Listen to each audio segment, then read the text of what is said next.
المشرقين ورب المغربين. الحمد لله الذي خلق الكونين، والصلاة والسلام على سيدنا ومولانا ومأوانا وملجأنا وذخرنا وفخرنا ونبينا ورسولنا وحبيبنا ومحبوبنا وقائدنا وقدوتنا وكريمنا ورحيمنا وشفيعنا يوم العرض على الله محمد المصطفى صلى الله تعالى عليه وسلم، رسول الثقلين جد الحسن والحسين، وعلى آله وصحبه الذين جاهدوا في سبيل الله تعالى بكل معركة، لا سيما بكربلاء وببدر وحنين. أما بعد، فأعوذ بالله من الشيطان الرجيم. بسم الله الرحمن الرحيم. ورضوان من الله أكبر. صدق الله العلي العظيم. وبلغنا رسوله النبي الأمين الأمي الكريم، ونحن على ذلك لمن الشاهدين والشاكرين، والحمد لله رب العالمين. بارگاہ رسالت والے رسالت، انتہائی سمجھداری، مکمل بیداری اور سچی ایمانداری کے ساتھ ہدیہ درود پیش کر لیں اور پڑھیں اللہم صلی علی سیدنا جد الحسن والحسین وعلی آل سیدنا جد الحسن والحسین صلاۃ و سلام علیک یا رسول اللہ صلی اللہ تعالی علیہ وسلم. انجمن فیض السادات میڈیا بورڈ کولکاتہ کے نوجوانوں کے زیر اہتمام یہ خوبصورت شام، آپ سب کو اس کی برکتیں اور سعادتیں مبارک. جشن سہ محبوبہ اور 3 محبوبوں کے جو آقا ہیں، جو ان کے مولا ہیں، جہاں سے انہیں محبوبیت کا تاج ملا ہے، اس امام کا مہینہ بھی شروع ہوا ہے. تو یہ اسلامی سال نو، اس کی برکتیں بھی مبارک ہوں. اللہ کریم پوری امت مسلمہ کے لیے یہ سال بہتر سے بہتر ترین بنائے. میں جانتا ہوں کہ اردو زبان جو ہے وہ کلکتے میں پیدا نہیں ہوئی ہے، لیکن اس کو نکھارا ضرور گیا ہے، سنوارا گیا ہے. آج تو خیر میں اردو ماحول میں ہوں، کل سردو ماحول میں ہوں، یعنی آج اس پار بنگلہ میں ہوں، کل اس پار بنگلہ پر ہوں، اور وہاں جس طرح سے سمجھانا پڑتا ہے، آدھے گھنٹے کی تقریر میں بھی پسینہ آ جاتا ہے. آئیے درود پاک پڑھنے. اللہم صلی علی سیدنا جد الحسن والحسین وعلی آل سیدنا جد الحسن والحسین صلاۃ و سلام علیک یا رسول اللہ صلی اللہ علیہ وسلم.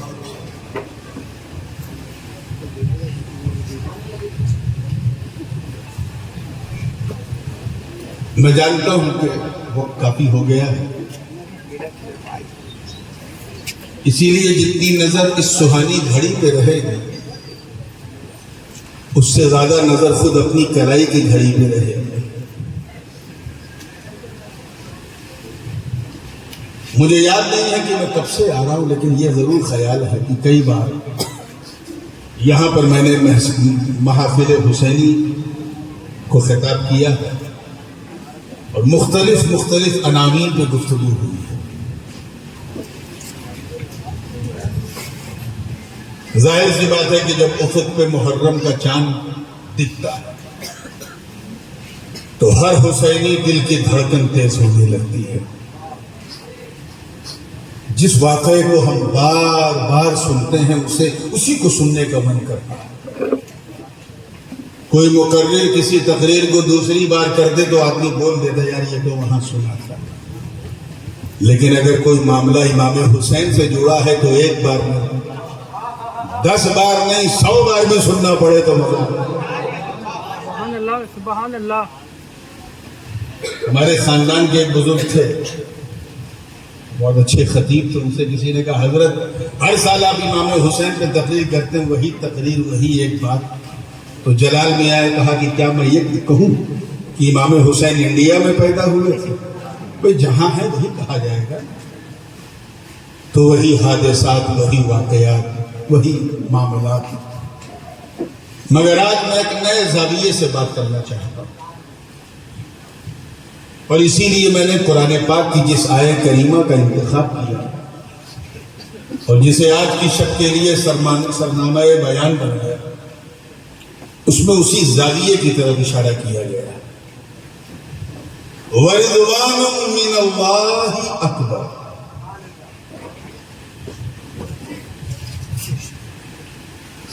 اللہ کی رضا سب سے عظیم اور سب سے مہان۔ رضا سمجھے خوشنودی، اگر آپ سٹی آف جوائے میں رہتے ہیں تو انگلش بھی سمجھ جائیں گے، پلیجر۔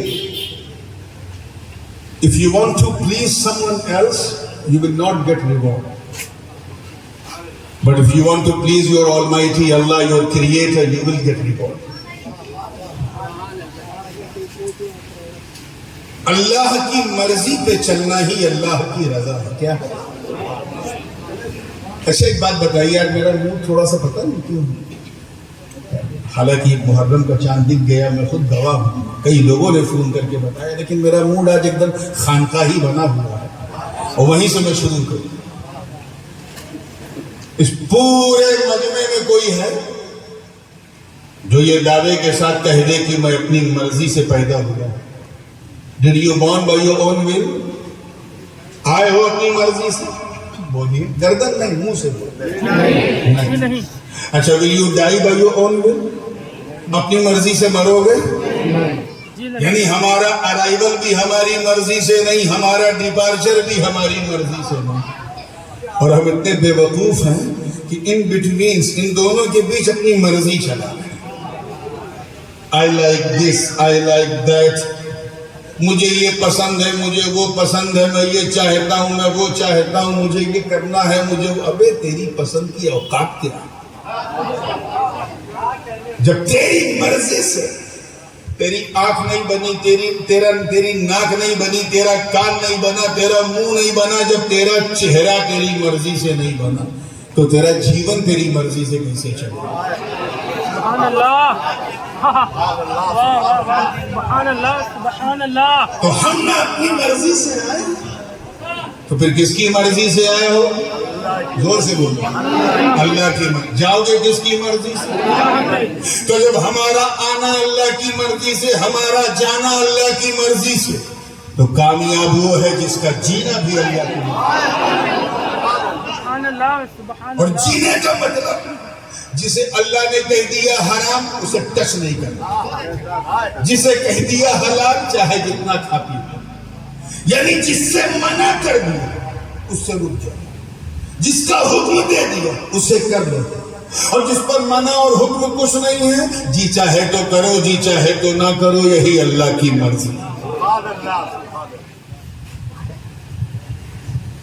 ایک اور مثال دے دوں، جب آپ کا موڈ بڑا خانقاہی بنتا جا رہا ہے تو شمیم بھائی کی ظرافت کو ذہن میں رکھتے ہوئے، ایک چیز ہوتی ہے بیوٹی۔ کیا ہوتی ہے؟ سندرتا۔ ایک چیز ہوتی ہے کوالٹی، وشیشتا، اور ایک چیز ہوتی ہے ریالٹی، واستوکتا۔ اردو میں کہا جائے تو خوبصورتی، خوبی اور حقیقت، تینوں میں بہت فرق ہے۔ Beauty has very short time, سب سے کم پیریڈ جو ہے وہ beauty, it goes very quickly, بہت تیز جاتی ہے، جیسے آتی ہے اس سے زیادہ تیز جاتی ہے۔ کہتے ہیں نا 4 دن کی چاندنی۔ کچھ یاد آیا؟ آگے کا آپ بول دیں گے۔ بہت تیز آتی ہے۔ ہاں، کوالٹی کی عمر تھوڑا زیادہ ہے، مگر وہ بھی ختم ہوتی ہے. صرف ایک چیز ہے جو واستوکتا ہے, جو حقیقت ہے, جو ریالٹی ہے, and reality never ever finishes, کبھی ختم نہیں. مثال کے طور پہ گلاب کا پھول, روز فلاور. جب گلاب کے پھول کو دیکھو تو اس کی طرف دل آکرشت ہوتا ہے نا, کھینچتا ہے. کیوں کھینچتا ہے؟ کیونکہ اللہ نے اسے خاص خوبصورتی دی. اس کی ایٹھن, اس کی بناوٹ, یہ اس کی کوالٹی نہیں, یہ اس کی صرف بیوٹی ہے. لیکن جب ناک سے لگائے, then you found a special fragrance coming out from the flower. ایک خاص قسم کی خوشبو جو ہے وہاں سے آ رہی ہے. یہ کیا ہے؟ یہ اس کی بیوٹی نہیں, یہ اس کی کوالٹی ہے, جو دوسرے پھول میں نہیں ملے گی. نہ چمپا میں ملے گی, نہ چمیلی میں ملے گی, نہ جوہی میں ملے گی, نہ رات رانی میں ملے گی, نہ گیندے میں ملے گی. وہ ایک خاص فریگرنس وہ اسی گلاب میں ملے گی, یہ اس کی کوالٹی. لیکن 3 دن میں بالکل سوکھ گیا, 1 ہفتے میں سڑ کے گل گیا, مٹی میں مکس ہو گیا. Now bad smell coming out. اب بدبو, سگندھ نہیں, درگندھ آ رہی ہے. یہ اس کی ریالٹی ہے کہ مٹی سے نکلا تھا, مٹی میں چلا گیا. ایسے ہی بندہ, بچہ جب پیدا ہو, چاہے گورا ہو, کالا ہو, نیلا ہو, پیلا ہو, انگریز ہو یا رنگریز ہو, جو بھی ہو, بچے, the children always look cute, خوبصورت ہوتے ہیں. اسی لیے لوگ گود میں لے کے انہیں دلار کرتے ہیں, لاڈ کرتے ہیں, یہاں چومتے ہیں, یہاں چومتے ہیں. یہ اس بچے کی کوالٹی نہیں, یہ اس کی بیوٹی ہے. کیا ہے؟ زور سے بولو. اس کی سندرتا ہے. اور کب تک ہے؟ جب تک وہ بالغ نہیں ہوا. when he grown up, 13, 14, 15 ہوا تو چومنا تو چھوڑو, چھونے کا من نہیں کرتا. کیوں؟ بیوٹی گون, ختم, وہ گئی. اب اس کی کوالٹی دیکھی جائے گی کہ یہ بڑا ہوا ہے تو کون ہے. Who is he? Whether he's doctor, engineer, scientist, politician, businessman, mufti, علامہ ہے کون؟ جب تک اس کا دماغ صحت مند ہے, جب تک وہ جیوت ہے, اس کی کوالٹی اس کے ساتھ ہے. مر گیا تو کوالٹی بھی گئی. 4 کاندھے پہ اٹھا کے قبرستان لے گئے تو کوالٹی بھی گئی. لیکن ریالٹی وہاں موجود. اور ریالٹی کیا ہے؟ کہ مٹی سے بنا تھا, مٹی میں مل گیا. منہا خلقناکم وفیہا نعیدکم ومنہا نخرجکم تارۃ اخری. چاہے اسے جلا دو, چاہے دفنا دو, چاہے پانی میں بہا دو, یا راکھ بنا کے اڑا دو, یا چیل کووں کو کھلا دو, آنا اسے مٹی میں. مٹی میں, مٹی سے بنا, مٹی ہی سے نکلا ہے, مٹی ہی میں گیا ہے, اور ایک دن اسی مٹی سے دوبارہ نکلے گا. تو یہی ریالٹی. تو کچھ لوگ وہ ہیں جو اپنی مرضی سے چلتے ہیں. They don't know about the significance of reality. Even they don't want to know. ان کے پاس ٹائم بھی نہیں ہے ریالٹی کو فالو کرنے کا. وہ صرف بیوٹی کو فالو کرتے ہیں. کوئی بھی چیز لیں گے تو چاہے وہ ٹوٹی ہو, پھوٹی ہو, میڈ ان چائنا ہو, 4 دن میں ٹوٹ گئی لیکن بیوٹیفل ہے تو لے لیں. شادی بیاہ میں بھی یہی کرائٹیریا. دلہن ہو تو بس بیوٹیفل ہو, اور 4 دن بعد پتا چلا کہ سویگی اور زومیٹو سے کھانا منگا کے کھا لیا, بیوی کو روٹی بنانا نہیں آتا, کوالٹی نہیں دیکھا. اب سنو, جو صرف بیوٹی ہے, مائک اگر آپ کو تقریر کرنا تو وہاں جا کے کرو. جو صرف بیوٹی کو فالو کرے وہ عام بندہ ہے. کون ہے؟ زور سے بولو. جو کوالٹی کو فالو کرے وہ خاص بندہ, اور جو ریالٹی کو فالو کرے وہ اللہ والا بندہ. وہ وہی ہے جو اپنی مرضی نہیں, خدا کی مرضی کو دیتا. وَرِضْوَانٌ مِّنَ اللَّهِ أَكْبَرُ. اسے پتا ہے کہ میری مرضی سے اللہ کی مرضی کئی کروڑ گنا عظیم ہے. اسی کی مرضی سے آئے ہیں, اسی کی مرضی سے جانا ہے, اسی کی مرضی سے جینا ہو. انبیاء کرام علیہم السلام کی زندگی مرضی مولا ہی پہ گزرتی ہے. اور ایسا گزارا کہ آدم نے مرضی پہ چلنا شروع جب کیا تو اللہ تعالیٰ نے ان کے سر پہ سخوت کا تاج رکھ دیا. حضرت نوح علیہ السلام صرف اللہ کی مرضی پہ جیتے رہے. اللہ تعالیٰ نے انہیں انہو کان عبدا شکورا کی کنجی دے دی. حضرت داؤد و سلیمان مرضی مولا پہ اپنی زندگی قربان کر چکے تھے تو اللہ نے داؤد کو قوت اور سلیمان کو بادشاہت دے دی. یہ مرضی مولا. جب اس پر ابراہیم چلے تو بلبل سدرا کی بھی مدد نہیں مانگی اور اللہ کی مرضی پہ چل کے کہا اے جبریل تم اس آگ کو دیکھ کے آئے ہو, ارے یہ آگ میرا مولا بھی دیکھ رہا. یاد رکھنا اگر میں سب کے لیے جاتا تو تیری مدد مانگ لیتا, مگر اپنے ابراہیم سب کے لیے نہیں صرف اپنے رب کے لیے جا رہا ہے. سبحان اللہ. حضرت اسماعیل نے مرضی مولا کے سامنے گردن جھکا دی. یہ بھی نہیں سوچا کہ کٹ جائے گی تو زندگی بھی کٹ جائے گی. اللہ تعالیٰ نے ان کے بارے میں وَذْكُرْ فِي الْكِتَابِ إِسْمَاعِيلَ إِنَّهُ كَانَ صَادِقَ الْوَعْدِ وَكَانَ رَسُولًا نَبِيًّا کا تاج رکھ دیا. حضرت ایوب نے اللہ کی مرضی جم کے عمل کیا, اللہ نے انہیں صبر کا پیکر بنا دیا. موسیٰ کلیم اللہ نے مرضی مولا پہ اپنی زندگی گزاری, رب تعالیٰ نے انہیں وکلم اللہ تکلیمہ کا تاج پہنا دیا. جناب عیسیٰ نے مرضی مولا پہ زندگی گزاری تو اللہ تعالیٰ نے انہیں وَأُبْرِئُ الْأَكْمَحَ وَالْأَبْرَصَ وَأُحْيِي الْمَوْتَى بِإِذْنِ اللَّهِ کی چابیاں دے دی.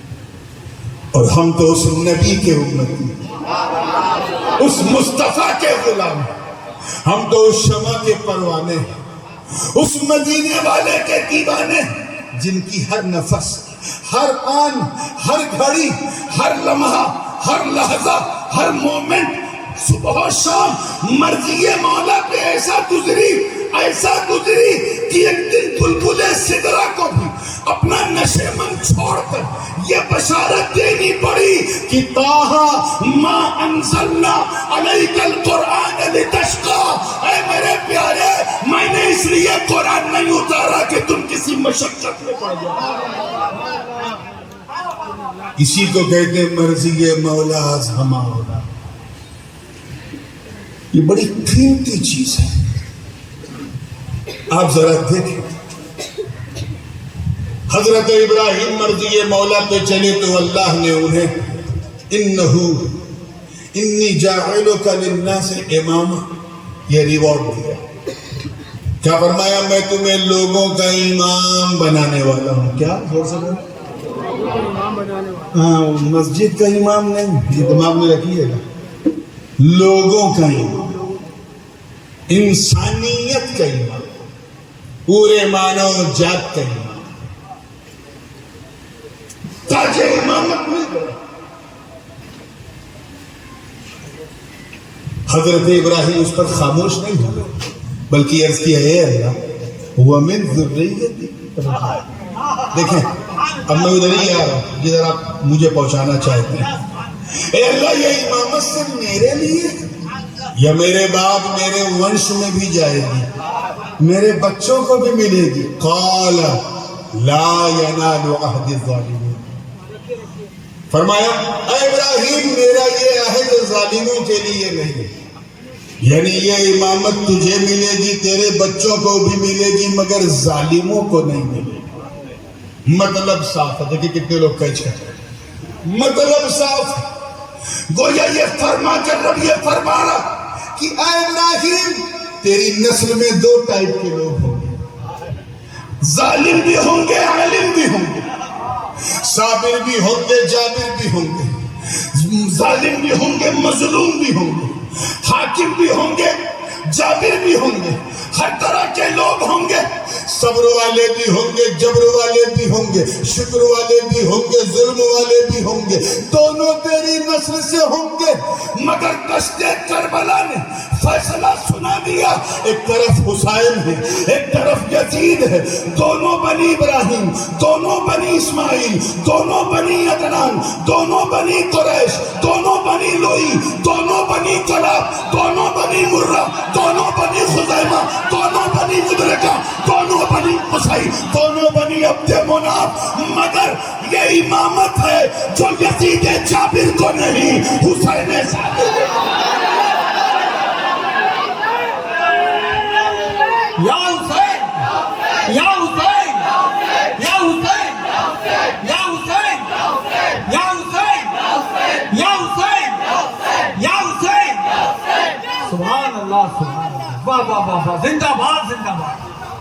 آج میں نے مجھے فرمائش ہوئی ہے فلسفہ شہادت کے بھی کچھ اس کو بھی کچھ تھوڑا سا ٹچ کروں، تو میں چلیے اسی تناظر میں اسے بھی ٹچ کرنا چاہ رہا ہوں۔ یہ ریوارڈ جو ملا، میں آؤں گا ادھر، ابھی جہاں چھوڑا ہے وہاں پھر لوٹوں گا، لیکن پھر چلتے ہیں تھوڑا پیچھے، کم سے کم 4-5 ہزار سال پیچھے چلتے ہیں پوری توجہ کے ساتھ۔ یہ ریوارڈ جو ملا تھا، گفٹ کہ میں تمہیں لوگوں کا امام بنانے والا ہوں، اس کے لیے بہت بڑا بلیدان ابراہیم خلیل اللہ نے دیا۔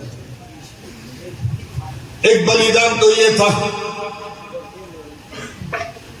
کہ حلب اور شام کی ہری ہری زمین پہ رہتے تھے، سبزہ زمین تھی، گائے بیل پالے ہوئے تھے، اور وہ علاقہ نمرود کے دائرے حکومت میں آتا تھا۔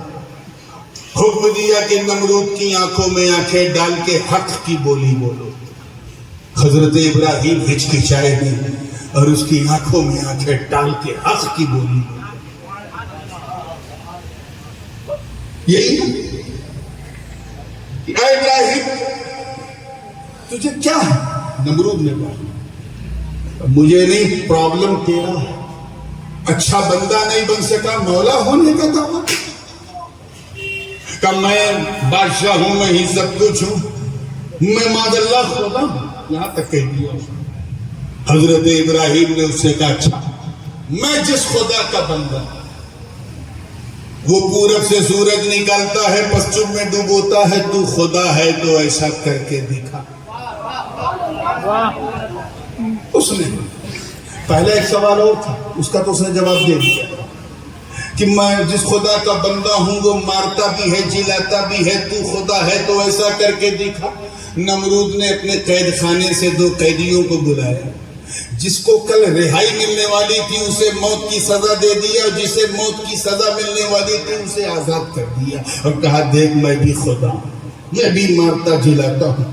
حضرت ابراہیم چاہتے تو نمرود کی اس بچکانی دلیل کی دھجیاں اڑا دو، مگر ایک اور سوال کیا کہ میں جس خدا کا بندہ، وہ پورب سے نکالتا ہے پشچم میں ڈوبوتا ہے، تو اگر خدا ہے تو پشچم سے نکال۔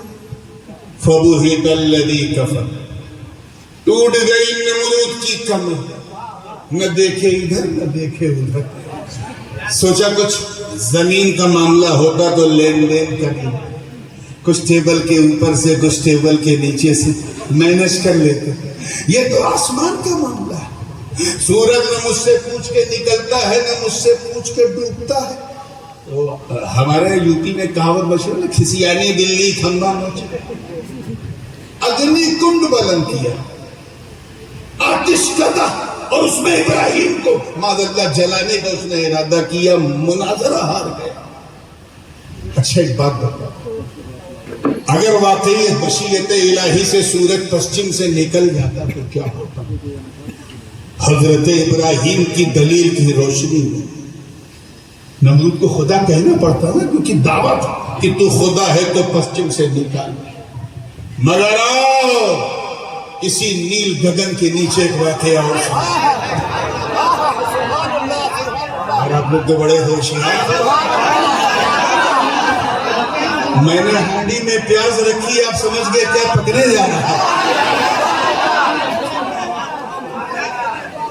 تو چلیے میرے لیے آسانی یہ ہے کہ مجھے اس واقعے کو تفصیل سے نہیں بتانا پڑا، سنتے ہیں صرف نتیجے پہ آئے کہ جس وقت سارے صحابہ نے نماز پڑھ لی تھی، مولا علی کی نماز عصر باقی تھی مقام صاحبہ میں، اور وہ کیوں باقی تھی؟ کیونکہ نبی علی کے زانو پہ سر رکھ کے سو رہے تھے. اب جامع ترمذی میں ہے کہ نبی سو رہے تھے، لیکن میرا دل کہتا ہے نبی سو نہیں رہے تھے، علی کا دل ٹو رہے تھے. دیکھیں علی جو ہے وہ نماز کے لیے اٹھتا ہے یا میرا خیال کر کے بیٹھتا ہے؟ آج کے جماعتی لوگ ہوتے تو کہتے ہیں نبی اٹھیے اٹھیے، نماز کا وقت ہے، قضا ہو رہی، اٹھیے اٹھیے. آپ ناراض ہوں گے چل جائے گا، اللہ ناراض ہوا تو سب بگڑ جائے گا. یہ ان کی آئیڈیالوجی ہے. لیکن علی کی شان قربان کر دیا نماز. سوچا کہ اگر میں ہی گا تو مصطفیٰ جان رحمت کی آنکھ کھل جائے گی، اور جب آنکھ کھل جائے گی تو بے آرامی ہوگی، اور اگر مصطفیٰ بے آرام ہو گئے تو مولا راضی نہیں ہوگا. نماز ہے رضا مولا کے لیے، اور وہ کیسی رضا جس میں مصطفیٰ کی رضا ہے.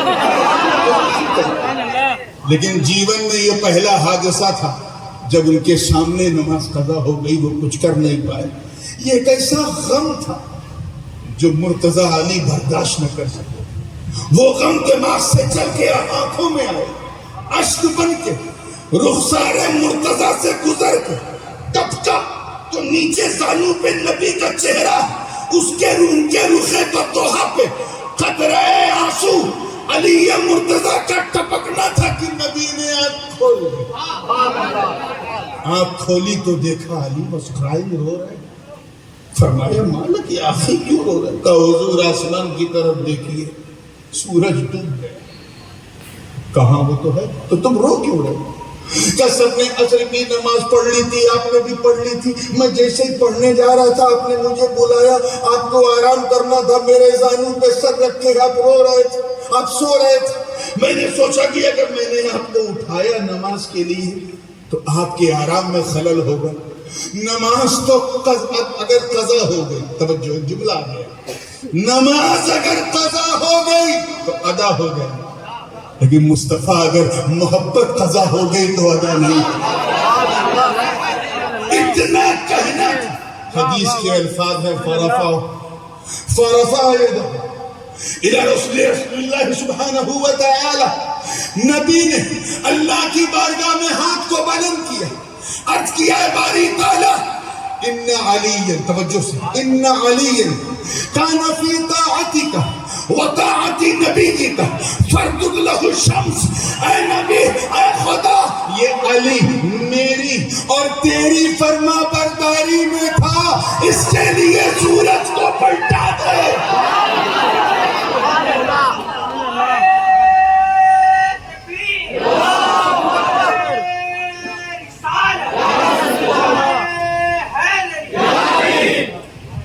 اس کے لیے سورج کو اتنا کہنا تھا، سورج پلٹ گیا، نکل. ایمانداری سے بتانا، نماز پڑھنا فرما برداری ہے کہ چھوڑنا؟ پڑھنا. زور سے بولو، پڑھو گے نا انشاءاللہ. سچے حسینی کی تو یہی مزاج ان کا ہونا چاہیے کہ کچھ بھی چھوٹ جائے نماز نہ چھوٹے. انشاءاللہ، زور سے کہو انشاءاللہ. آج پہلی تاریخ ہے اسلامی کیلنڈر کی. آج کے جلسے سے یہ فیصلہ کر کے اٹھنا، کچھ چھوٹے نہ چھوٹے، نماز نہ چھوٹے، ہے نا؟ پکے حسینی زور سے کہو انشاءاللہ. میں قسم نہیں کھلوا رہا ہوں، مجھے معلوم ہے مسلمانوں کی قسم کا ہے، بس میں کہہ رہا ہوں انشاءاللہ کہہ دو. اللہ کی توفیق سے یہ انشاءاللہ قبول ہو جائے. توجہ، نماز پڑھنا یہ فرما برداری ہے، چھوڑنا نافرمانی ہے. کیا ہے؟ نماز چھوڑنا نافرمانی. اور حضور کیا فرما رہے ہیں؟ اے اللہ، توجہ، علی میرا علی، تیرا علی نماز چھوڑ کر تیری اور میری فرما برداری میں تھا. ذرا ان جماعت والوں سے کہو تم کس نماز کے پیچھے علی کو چھوڑ کے جا رہے ہو؟ ہم تو وہ نمازی ہیں جو نماز پہ بھی ناز کرتے ہیں. علی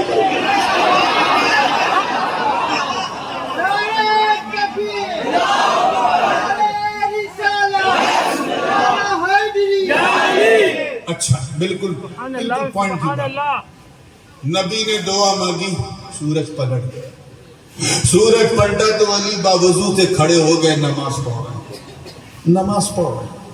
سورج ڈوب نہیں رہا، علی رکوع میں ہے، سورج ڈوب نہیں رہا، مولا علی سجدے میں گئے، سورج پھر کھڑے ہوئے، سورج نہیں ڈوب رہا ہے، پھر رکوع میں ہے، سورج نہیں ڈوب رہا ہے، تو میں نے عالم خیال، ظاہر سورج سے میں کیسے بات کر سکتا ہوں، تو وچاروں کی دنیا میں نے سورج سے پوچھا کب ڈوبو گے، کب ڈوبو گے؟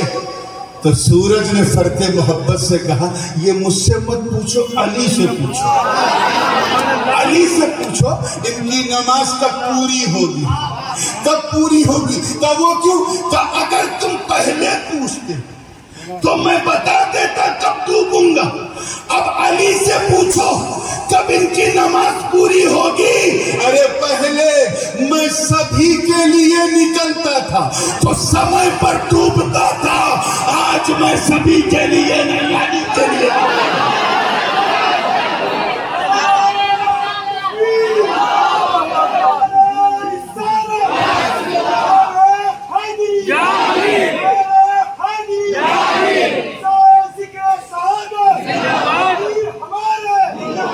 آج میں سبھی کے لیے نہیں، صرف علی۔ اب جب تک علی کی نماز عصر مکمل نہیں ہوگی میں نہیں ڈوبوں گا۔ سورج نکلا کدھر سے تھا؟ بولو ادھر والے بولو، کھڑے جو ہیں یہ بھی بول رہے کہاں سے نکلا تھا؟ حالانکہ نکلتا پورب سے ہے، نکلا پشچم سے۔ اب حضرت ابراہیم کا دعویٰ سنو، اے نمرود، میں جس خدا کا بندہ ہوں وہ پورب سے نکالتا ہے، پشچم میں ڈبوتا ہے، اگر تو خدا ہے تو ایسا کر کے دکھا۔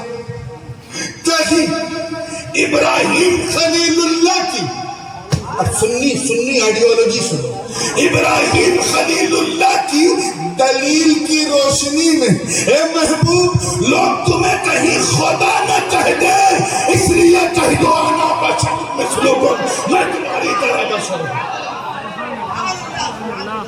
کہہ دو میں تمہاری طرح بشر ہوں تاکہ لوگ تمہیں خدا نہ کہہ دے۔ توجہ، یہ بات جملہ معترضہ کے طور پہ آ گئی تھی، بات رضوان کی چل رہی، اللہ ہی کی رضا سب سے قیمتی۔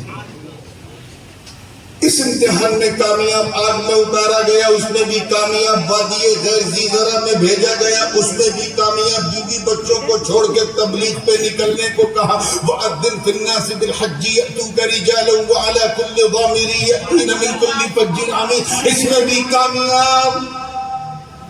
پھر وقت آ گیا تھا، بار بار یہ تقاضا، اے ابراہیم، اللہ کی راہ میں جو تجھے سب سے زیادہ عزیز اور محبوب ہے اسے قربان کر۔ کیا محبوب ہے؟ اللہ سے زیادہ کون محبوب ہے؟ جس کو قربان کرے، اسی پس و پیش میں ہے کہ یہ خواب آیا، اور وہ خواب ایسا تھا کہ دیکھتے ہی ہاتھ میں چھری لے کے پہنچ گئے اپنے بیٹے اسماعیل۔ اس عمر میں پہنچے جب اسماعیل اتنے بڑے ہو چکے تھے، جس کو سن السعی کہتے ہیں، جب بچہ اپنی کوششیں خود کر لے، جیسے 3-4 سال کا اگر بچہ ہے اور اس کے سامنے کوئی سانپ تھن کھول کے بیٹھ جائے، بچہ ڈرے گا، اسے گردن پکڑے گا، پھینک دے گا۔ لیکن وہی 15 سال کا ہوگا تو ڈرے گا، ارے باپ رے باپ، سانپ۔ یہ شعور ڈراتا ہے۔ سائیکالوجی کیا ہے؟ شعور ہمیں ڈرا رہا ہے، کیونکہ ہم اس کے خطرے کو پہچانتے ہیں۔ بچہ خطرے کو نہیں پہچانتا، نفع نقصان نہیں جانتا، اسی لیے نہ آگ سے ڈرتا ہے نہ سانپ سے ڈرتا ہے۔ اس لیے اس عمر میں نہیں، بلکہ قرآن کا 23واں پارہ ہے، سورہ صافات ہے، فَلَمَّا بَلَغَ مَعَهُ السَّعْيَ قَالَ يَا بُنِيَّ، جب اسماعیل اپنے بابا کے ساتھ عمر سعی کو پہنچ چکے تھے، اپنے ہاتھ سے اپنا کام کرنے لگے تھے، اس موقع پہ خواب آیا، اور ابراہیم علیہ السلام نے ہاتھ میں چھری لیا اور اپنے بیٹے سے کہا، بیٹا، میں نے ایک بڑا بھیانک سپنا دیکھا ہے کہ میں تیری گردن پہ چھری چلا رہا تھا، انی ارا فی المنام انی اذبحک فانظر ماذا ترى، بیٹا تیرا کیا خیال ہے؟ آج کا اگر یہ کوئی لڑکا ہوتا ہے، یہ فیس بک، انسٹاگرام اور واٹس ایپ والا، اور اس کا بوڑھا بابا ہاتھ میں چھری لے کے آتا، کہتا ہے، بیٹا خواب آیا ہے، تیری گردن کاٹی ہے، لاؤ کاٹو، تو آج کا بیٹا کہتا ہے، ابا سٹھیا گئے ہو گیا۔ کوئی باپ اپنے بیٹے کو ذبح کرتا ہے؟ مگر خواب دیکھنے والے اگر ابراہیم خلیل اللہ تو اسے شرمندہ تعبیر کرنے والے اسماعیل ذبیح اللہ عرض کرتے یا ابتی افعل ما تؤمر ستجدنی انشاءاللہ من الصابرین. اے بابا کر دیجئے آپ کو جو آدیش ملا، انشاءاللہ آپ مجھے صبر کرنے والا پائیں. آدیش ملا ہے. کسی اسٹوڈنٹ کے خواب میں سپنے میں اگر ٹیچر آئے اور کہے بیٹا کل اسکول مت آنا، اور اسٹوڈنٹ نہیں گیا، پرسوں جب پہنچا ٹیچر نے پوچھا کل کیوں نہیں آیا تھا، کہ آپ ہی نے تو خواب میں آ کے آدیش دیا تھا مت آنا. اس کا یہ ایکسکیوز مانا جائے؟ بولیے کیوں؟ کیونکہ سپنا کبھی اپنا سپنا ہی ہوتا ہے. سپنے میں کوئی یہ دیکھ لے کہ میں کروڑ پتی ہو گیا ہوں تو صبح اٹھے گا تو پتا چلے گا میں کروڑ پتی نہیں، صرف اپنی پتنی کا پتی ہوں. کیونکہ سپنا کبھی اپنا نہیں ہوتا. مگر اسماعیل کو معلوم یہ اللہ کے نبی نے دیا، یہ صرف خواب نہیں ہے، یہ اشارہ غیبی ہے، یہ الہام ربانی، یہ وحی الہی، یہ حکم خدا بندی. اب وعدہ کر چکے ہیں کہ اللہ کی رضا سے ساتھ ہی جینا ہے، جو اس کی مرضی ہے اسی پہ جان دینا. عرض کیا اے بابا کر دیجئے جو آپ کو آدیش ملا ہے، ان قریب آپ مجھے صبر کرنے والا پائیں گے.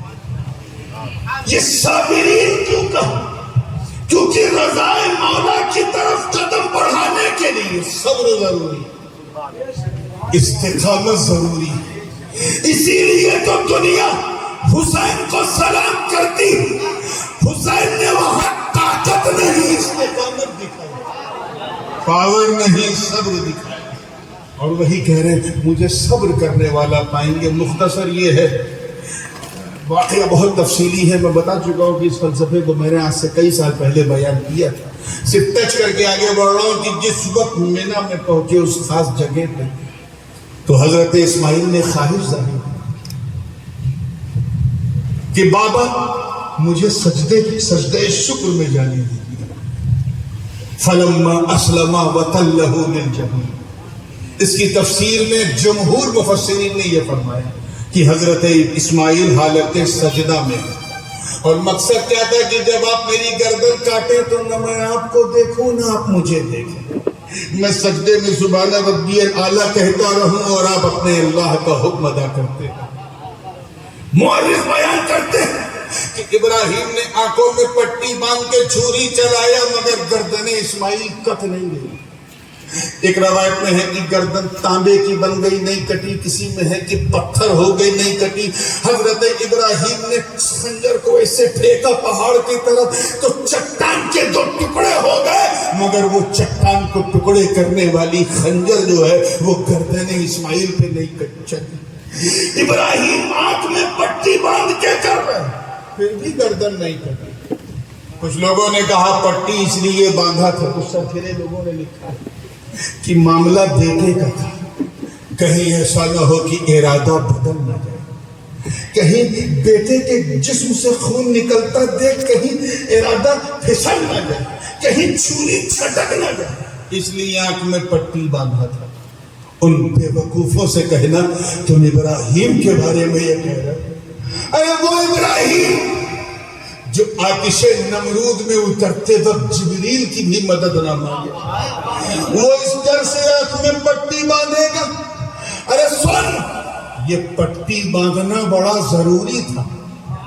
خاص نقطہ ہے، اللہ کرے سمجھ میں آ جائے، بڑا ضروری تھا. کیونکہ اگر آنکھ میں پٹی نہ ہوتی تو یہ قربانی بھی قاعدے سے نہ ہوتی. معاملہ صاف، گویا رب یہ فرما رہا کہ اے میرے خلیل آنکھ میں پٹی باندھ کے چھری چلانا تاکہ جب میرا کرم بطفیل نور مصطفیٰ تیرے بیٹے اسماعیل کو بچا کر ایک دمبے کو قربان کرے گا تو دنیا دیکھے گی کہ دمبا کٹ رہا ہے مگر تیرا دل بولے گا بیٹا کٹ رہا ہے.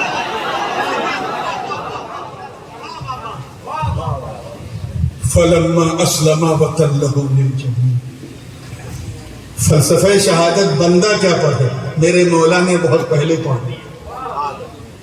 وَنَادَيْنَاهُ أَن يَا إِبْرَاهِيمُ.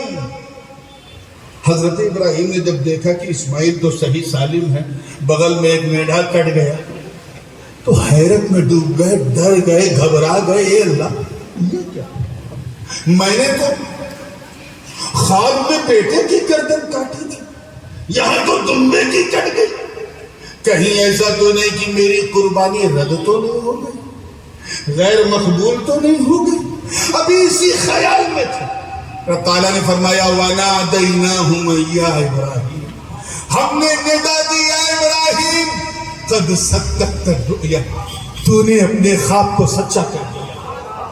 اِنَّا كَذَلِكَ نَجْزِي الْمُحْسِنِينَ، سن، ہم احسان مند بندوں کا بدلہ ایسے ہی کرتے ہیں کہ ان کا نقصان بھی نہ ہو، کام بھی ہو جائے. اور سن، تو نے بہت امتحان دیے ہیں ابراہیم، ہر امتحان میں تو کامیاب ہوا، مگر ان ھذا لہو البلاء المبین، یہ تو اب تک کا سب سے سخت امتحان تھا، سب سے کشتی، سب سے جٹل پریکشا تھی، اور تو اس میں بھی کامیاب ہو گیا. گھبرا مت، تو مینڈھے کو نہ دیکھ.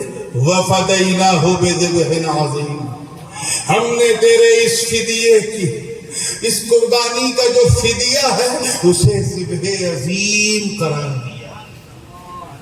اچھا ایک بات بتائیے، ابھی آج پہلی تاریخ ہے، محرم کی شروع ہو گئی، پچھلا مہینہ بھی قربانی کا تھا، یہ مہینہ ہے نا. اسلام کی شان دیکھو، شروع بھی بلیدان سے ہوا، ختم بھی بلیدان. ارے اب تو بول دو یار، کتنا بلیدانی ماحول ہے.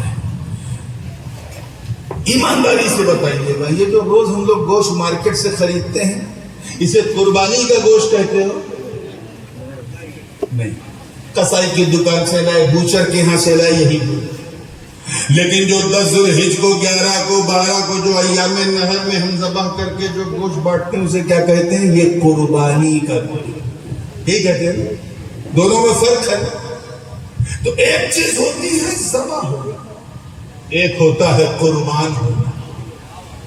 جب اسماعیل کی گردن پہ چھری چلی تھی سپنے میں، خواب میں، تو اللہ تعالیٰ نے اسے صرف ذبح کہا. کیا کہا؟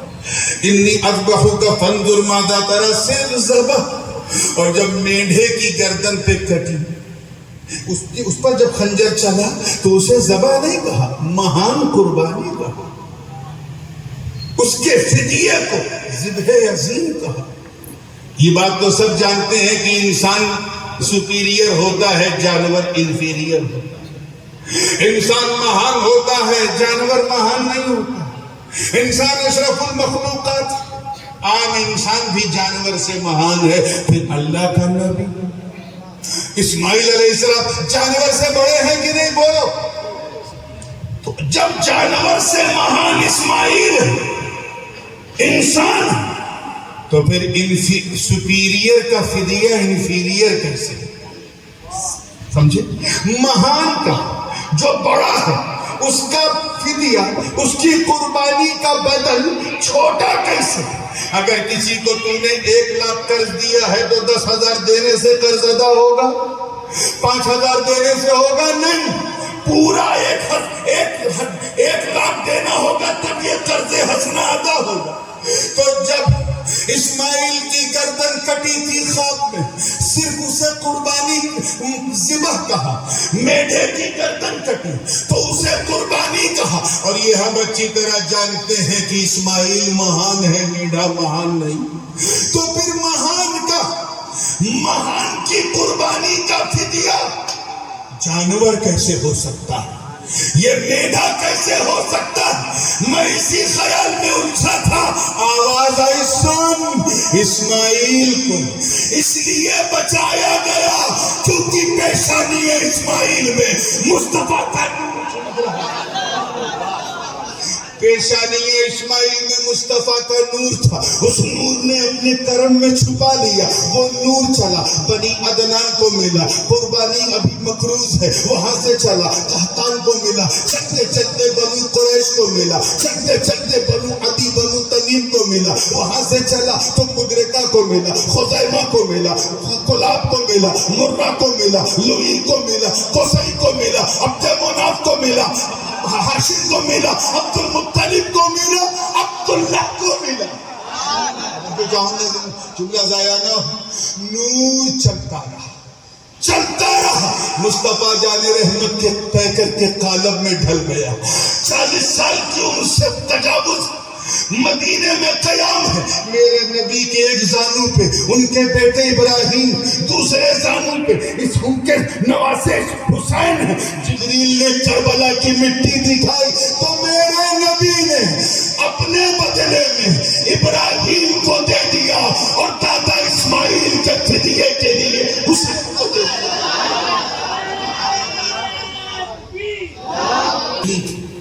اس ذبح عظیم کو مکمل ہونا تھا، مگر انتظار تھا کہ نور پاک مصطفیٰ اپنے پائکر میں آ جائے۔ اسی لیے جیسے ہی نور مصطفیٰ لباس بشری سے وطن کیا، آواز آئی اب تو فدیہ ادا کرو، اب تو فدیہ ادا کرو۔ انداز دیکھو، حسین بھی اسی طرح سجدے میں ہے جیسے اسماعیل سجدے میں ہے۔ یہاں وہاں بھی رب کی رضا ہے، یہاں بھی رب کی رضا ہے، وہاں بھی رب کی شان، یہاں بھی رب کی شان، وہاں بھی سجدہ، یہاں بھی سجدہ، وہاں بھی سبحان ربی الاعلیٰ، یہاں بھی سبحان ربی الاعلیٰ۔ وہاں گردن بچ گئی، توجہ رہے، گردن بچ گئی، اور یہاں گردن پہ چھری چلی تو گردن کٹ گئی۔ یا اللہ یہ کہ حسین کی بھی گردن بچ جاتی، بچ جاتی۔ آواز آئی اگر حسین کی بچ جاتی تو حسین جیسا دوسرا جگر والا نہ ملتا جو اس فدیے کو ادا کرتا، جو اس قربانی کو تکمیل کرتا۔ سن، یہ دین مصطفیٰ کی حفاظت کا معاملہ تھا، یہ ناموس رسالت کا معاملہ تھا، ناموس دین کا معاملہ تھا۔ رب کے کرم نے آواز دی، کہا سن، مینا میں اسماعیل کی گردن کو بچا کر نور محمدی کو بچا لیا، اور کربلا میں حسین کو قربان کر کے دین محمدی کو بچا لیا۔ رب کی رضا، اور اسی رضا پہ قدم ناز حسین چل رہا۔ یہ بھی ایک نفس ہے۔ تھوڑی سی خانقاہی بات ہو جائے زمین تاکہ کچھ ہمیں حاصل بھی ہو، یہ نہ ہو کہ ہم نعرہ لگائیں اور چلے گئے۔ ہم عام طور پر نفس ایک ہی جانتے ہیں، انسان کے پاس ایک نفس ہے۔ یاد رکھیے گا، انسان کا سب سے بڑا دشمن شیطان ہے نا؟ شیطان is the open enemy of all mankind۔ ان الشیطان للانسان عدو مبین، کھلا دشمن، اور ایک بڑا چھپا دشمن جو شیطان سے بھی زیادہ ڈینجر ہے، وہ ہے نفس۔ کیا ہے؟ یہ بتاؤ، یہ سنا ہے نا حدیث بخاری شریف کی بڑی مشہور کی، جیسے ہی رمضان شروع ہوتا ہے شیطانوں کو زنجیر باندھ دی جاتی پاؤں میں، سنا ہے نا؟ قید ہو جاتے ہیں شیطان، بولو سنا ہے؟ قید ہو جاتے ہیں تب کاہے لوگ روزہ چھوڑتے ہیں؟ تب کیوں چھپ چھپ کے کھاتے پیتے ہیں؟ پتہ چلا شیطان تو قید ہے، اب اس کا پورا ڈپارٹمنٹ آپ کا نفس کر رہا ہے، جو آپ کے اندر ہے، جو گھوم رہا ہے۔ شیطان اور نفس میں بنیادی فرق یہ ہے کہ نفس جو ہے وہ بہکاتا ہے۔ کیا کرتا ہے؟ جیسے نفس نے کہا شراب پی لو، آپ نے شراب کی بوتل کو معاذ اللہ نفس کے بہکاوے میں آ کے ہاتھ لگایا۔ اب شیطان کی ڈیوٹی کیا ہے؟ شیطان اس بہکاوے کو مدلل کرتا ہے، وہ آپ کے دماغ میں وسوسہ ڈالے گا کہ شراب پینے سے پیٹ صحیح رہے گا، شراب پینے سے گیسٹرک کی شکایت نہیں رہے گی، شراب پینے سے پھرتی رہے گی، شراب پینے سے، وہ اتنی دلیل دے دے گا کہ آپ ذلیل ہو کے پی لو گے۔ یہ شیطان کا کام ہے۔ تو نفس اور شیطان ایک دوسرے کو کوارڈینیٹ کرتے ہیں۔ کیا کرتے ہیں؟ کوارڈینیٹ کرتے ہیں۔ سب سے برا نفس جو ہے وہ نفس امارہ ہوتا ہے،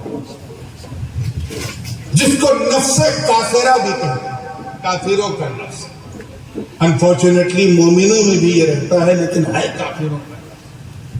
یہ نفس جو ہے، نفس امارہ، یہ صرف اور صرف بندے سے برائی کرواتا ہے،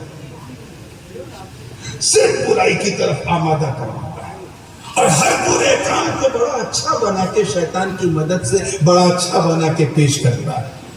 اسی لیے تو گناہ میں لذت ملتی ہے، کیونکہ وہ لذت جو ہے وہ نفس اس میں پیدا کرتا ہے۔ پھر ایک وقت ایسا آتا ہے کہ توفیق الہی سے بندہ اپنے گناہوں سے تائب ہو توبہ کر لیتا ہے کہ اے اللہ میں گناہ نہیں کروں گا۔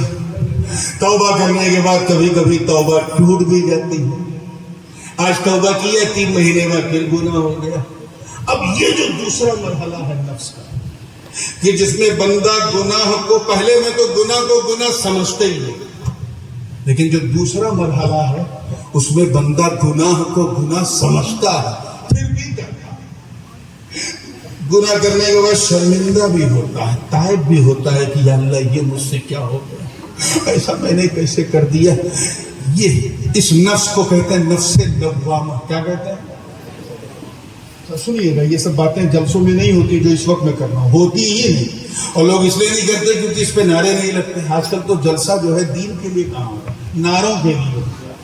تو میں تھوڑی سی بڑی سنجیدہ بات آپ سے کرنے لگا ہوں تاکہ حسین کی حسینیت کو سمجھو۔ میں نے کہا ایک نئے زاویے سے سمجھانے کی کوشش کر رہا ہوں۔ تو کافروں کا نفس کون سا ہے؟ جو برائی کو برائی نہ سمجھائے۔ نفس لوامہ جو دوسرا نفس ہے، ترقی کر کے بندہ اسے حاصل کرتا ہے۔ یہ نفس جو ہے بری چیز کو برا بتاتی ہے، پھر بھی بندہ برائی کی طرف جاتا ہے۔ جیسے آپ جانتے ہو نا، نماز چھوڑنا برا ہے کہ نہیں؟ بولو زور سے، پھر بھی چھوڑتے ہو۔ یہ نفس لوامہ ہمارا جو ہمیں برا نفس امارہ کی طرف بھی لے جاتا ہے، نفس مومنہ کی طرف، دونوں کے بیچ میں کنفیوز کیے رہتا ہے۔ پھر ایک وقت ایسا آتا ہے جب بندہ اپنے گناہوں سے توبہ کر لے، اور یاد رکھیے توبہ کا مطلب یہ نہیں ہے کہ معافی کہتے ہیں استغفار کو۔ توبہ کا مطلب یہ ہے کہ کمٹمنٹ، اے اللہ میں توبہ کرتا ہوں، اس کام سے مطلب پورے جیون یہ کام نہیں کروں گا۔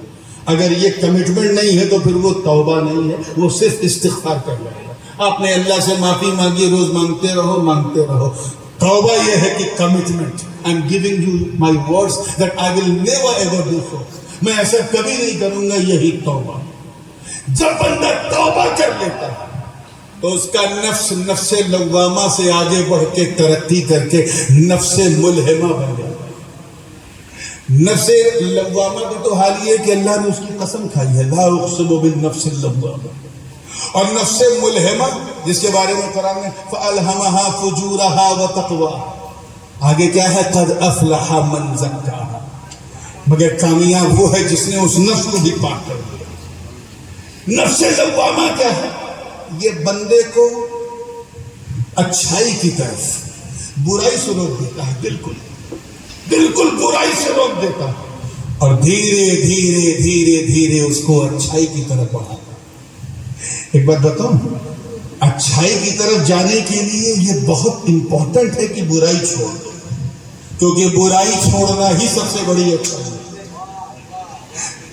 اگر پانی پینا ہے اور شراب بھی پینا ہے تو اسے نہیں کام چلے گا۔ پانی کی لذت کو محسوس کرنا ہے تو شراب چھوڑ دو، تمہیں پانی میں بھی لذت محسوس ہوگی۔ یہ ہے نفس مومنہ۔ اسی نفس کو نفس ملہمہ بھی کہتے ہیں، نفس مومنہ بھی کہتے ہیں۔ کتنے نفس ہو گئے؟ بولیے، 3۔ چوتھا نفس ہے نفس مطمئنہ، سیٹسفائیڈ نفس۔ یہ صالحین کا نفس ہے، اور آسان کر دوں، اللہ والوں کا نفس۔ یاد رکھیے گا، سنتشٹی جو ہے، سیٹسفیکشن، یہ نفس کی کوالٹی نہیں، یہ دل کی کوالٹی۔ جیسے آپ کی دعوت ہوئی، آپ نے چکن مٹن کھایا اور کہا واہ آج تو میں سنتشٹ ہو گیا، یعنی میرا دل کیا ہوا؟ دل مطمئن ہو گیا۔ تو یہ اطمینان جو ہے صفت نفس کی نہیں ہے، دل کی۔ پھر قلب مطمئنہ نہیں کہا، نفس مطمئنہ۔ مطلب جب بندہ اچھائی پہ اچھائی، اچھائی پہ اچھائی، بھلائی پہ بھلائی، نیکی پہ نیکی کرتا جاتا تو اس کا دل اتنا پاک ہو جاتا کہ دل نفس کے مقام پہ آ جاتا ہے، نفس دل کے مقام پہ آ جاتا ہے. پھر اس کا دل نہیں، قلب المؤمن عرش اللہ، اللہ کا عرش بن جاتا. یہ صالحین کا نفس ہے، بزرگان دین کا نفس ہے. کتنے ہو گئے؟ اب آئیے پانچواں نفس، اور 6 ہوتے ہیں. اور جب تک چھٹا نہیں سمجھو گے حسین کو نہیں سمجھو گے. سبحان اللہ، سبحان اللہ. جب تک چھٹا نہیں سمجھو گے، چھٹی سے کے برکت سے چھٹا سمجھو، تاکہ چھٹی والے کی دعا سے حسین کو سمجھو. پانچواں نفس ہے نفس راضیہ. یا ایتھا النفس المطمئنہ ارجعی الی ربک راضیہ. راضیہ، یہ راضیہ کون سا نفس ہے؟ مفسرین نے فرمایا، صوفیہ اور محدثین نے فرمایا، راضیہ وہ نفس ہے جس میں بندہ اپنے رب کا طالب بن جاتا ہے. اس کا مطلوب اس کے رب کے سوا کچھ نہیں، صرف خدا ہی اس کا مطلوب. وہ کھانا بھی کھائے گا تو یہ سوچ کے کھائے گا کہ اس لیے کھاؤں تاکہ شریر میں طاقت آئے اور اللہ کی عبادت کروں. وہ اگر شادی کرے گا تو یہ سوچ کے کرے گا اس لیے شادی کروں تاکہ اپنے آپ کو گناہ سے روک سکوں اور مصطفیٰ کی سنت پہ عمل کر سکوں. وہ تجارت بھی کرے گا تو دین کی خدمت کی نیت سے. اگر بچوں کو پالے گا تو مصطفیٰ کی امت کو پڑھانے کی نیت سے. یعنی اس کا چلنا پھرنا، اٹھنا بیٹھنا، سارا بچھانا صرف اللہ کو کی رضا. کوئی راضی ہو نہ راضی ہو، بس مولا راضی ہو. یہ پانچواں نفس ہے جو بڑے بڑے اولیاء کاملین کا ہوتا ہے. کس کا؟ فیوز ہو گئے کیا؟ یا پھر یا اس کو ڈائیورٹ کر کے وہی نعرے والی بات پہ آ جاؤں. کبھی تو یار سنجیدہ بات سنا کرو. اولیاء کاملین کا یہ نفس ہے، نفس Raziya. And last but not the least, چھٹا جو نفس ہے وہ نفس مرضیہ. کیا ہے؟ قرآن میں کیا ہے؟ یا ایتھا النفس المطمئنہ ارجعی الی ربک راضیۃ مرضیہ. اپنے رب کی طرف لوٹ راضی ہوتے ہوئے اور مرضی بنتے ہوئے. یا اللہ یہ نفس مرضیہ کیا؟ تو آواز آئی، یہ وہ نفس ہے جس میں بندہ طالب نہیں مطلوب بن جاتا، بندہ محب نہیں محبوب بن جاتا، بندہ عاشق نہیں معشوق بن جاتا. ارے یہ وہ نفس ہے جس میں بندہ خدا کی رضا نہیں، خدا اپنے بندے کی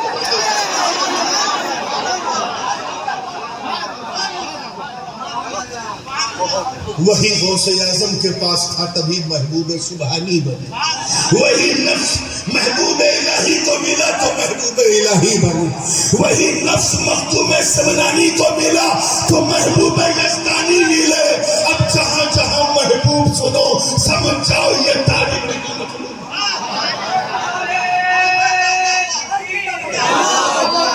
مطلوب میں کیا ہے؟ اے میرے بندے. اب بندہ رب طالب ہے، بندہ مطلوب ہے. گویا رب فرما رہا، اے میرے بندے بتا تجھے کیا پسند ہے وہ کروں. اے میرے محبوب بتا تو کیا چاہتا ہے وہ کروں.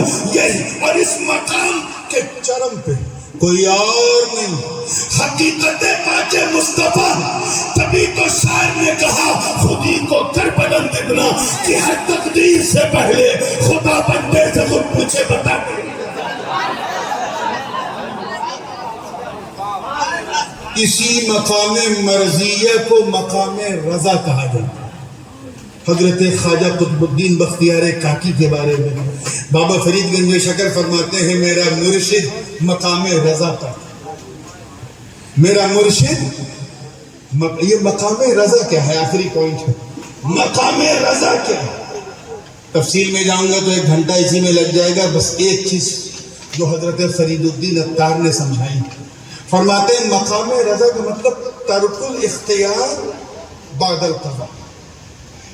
یعنی کسی عمل کے ہونے پر اپنے اختیار کو چھوڑ دے، یہ ہے مقام رضا. اگر رخصت پہ عمل کیا جائے تو چلے گا، لیکن عزیمت پہ عمل ہو جائے تو یہ ہے مقام رضا۔ ہزاروں کی تعداد میں ایسے صحابہ کرام رضوان اللہ تعالی علیہم اجمعین جو یزید کے ساتھ نہیں تھے، مگر کربلا میں بھی نہیں تھے۔ کوئی مدینے میں تھا، کوئی بصرہ میں تھا، کوئی بغداد میں تھا، کوئی سیریا میں تھا، کوئی شام میں تھا، کوئی دمشق میں تھا۔ حسین کے ساتھ نہیں تھے کیونکہ کربلا میں نہیں تھے، مگر یزید پر لعن کرتے تھے، یزید کی برائی کرتے تھے، یزید کی بیعت نہیں کی تھی، تو انہوں نے رخصت پہ عمل کیا۔ رخصت پہ حسین بھیڑ گئے، انہوں نے رخصت نہیں عزیمت پہ عمل کیا، اسی لیے حسین کو کوئی بھول نہیں سکا۔ تو پھر سمجھئے ترک الاختیار، اور ایک روایت میں ایک ہے ترک الاختیار بمر القضاء، یعنی قضا کی کڑواہٹ کے سامنے۔ توجہ، قضا کی کڑواہٹ اللہ کرے سمجھ میں آ جائے۔ اس زاویے سے کسی نے شاید حسین کو نہیں سمجھایا ہوگا۔ قضا کی کڑواہٹ کے سامنے اپنے پاور کو چھوڑ دینا، یہ ہے مقام رضا۔ بڑے بڑے اولیاء صدیقین جو ہوتے ہیں نا، صدیقین جن کا درجہ شہداء سے بھی بڑا ہے، انعم اللہ علیہم من النبیین والصدیقین والشہداء، تو یہ جو صدیقین ہیں ان کو یہ مقام ملتا ہے کہ وہ قضا کی کڑواہٹ کے سامنے بھی اپنے پاور کو شو آف نہیں کرتے، نہیں دکھاتے۔ بڑے بڑے اولیاء کا اس پہ قدم لڑکھڑا بھی گیا۔ ایک روایت تو خود میں نے سنی، حضرت غوث محمد گوالیار کی رضی اللہ تعالیٰ عنہ مقام رضا پر تھے، اولیاء صدیقین میں، مگر ایک لمحہ ایسا آیا ان کی زندگی میں جب ان کا مقام رضا ڈگمگا گیا۔ ہوا کیا تھا؟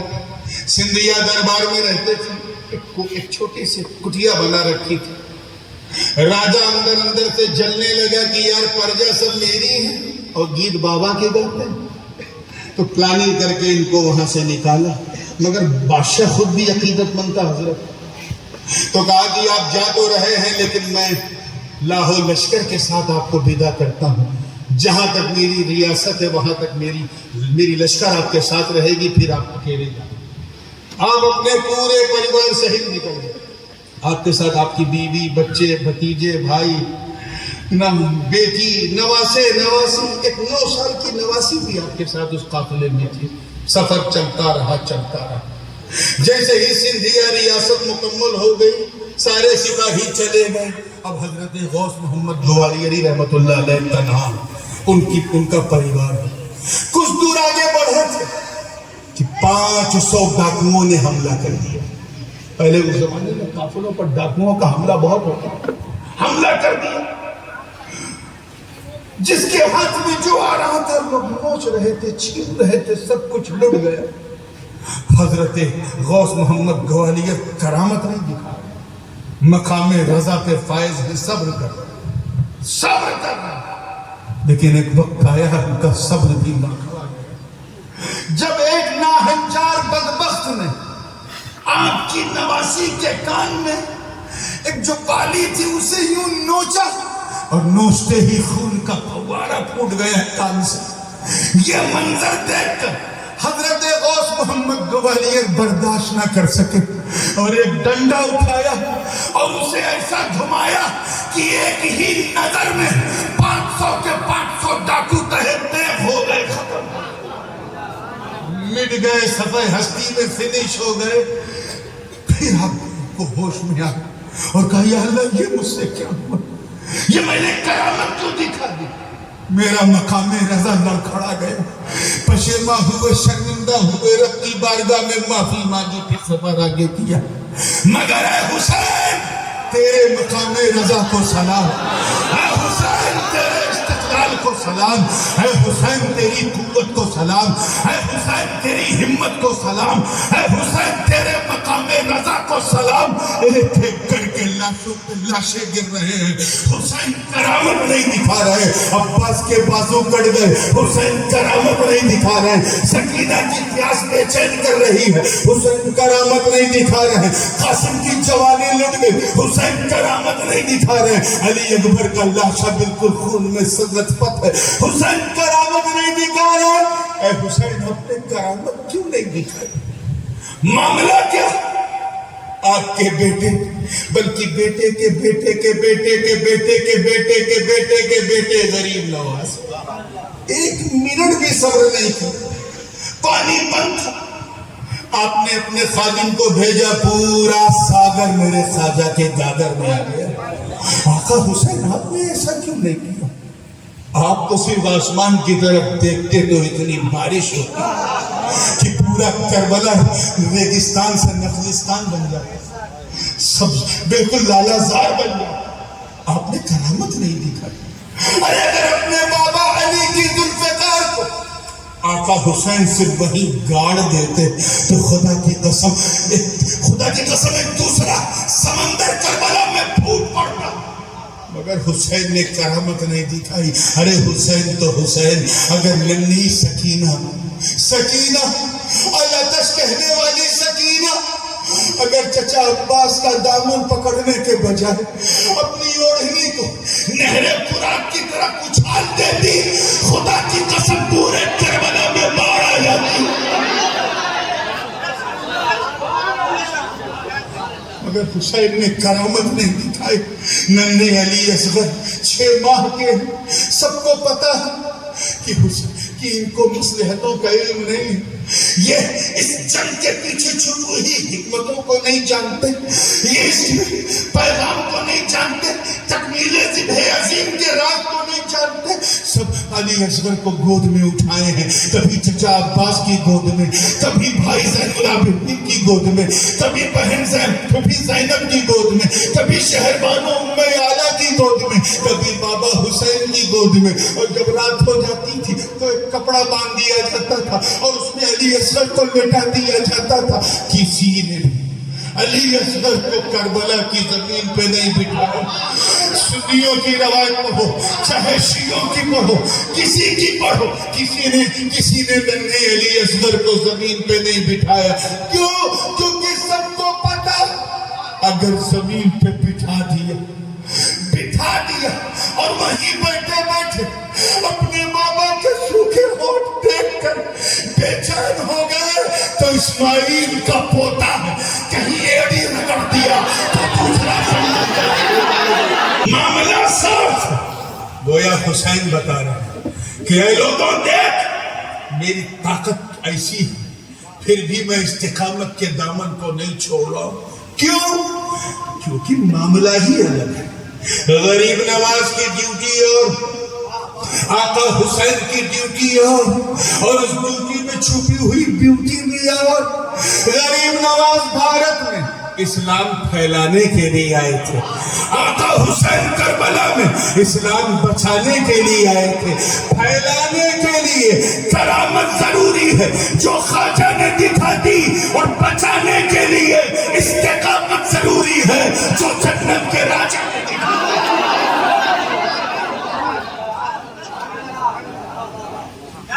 تبھی تو کہنے والے غریب نواز نے کہا شاہ ہست حسین، بادشاہ ہست حسین، دین ہست حسین، دی پناہ ہست حسین، سرداد نداد دست در دست یزید، حقا کے گنائے لا الہ ہست حسین۔ وآخر دعوانا ان الحمدللہ۔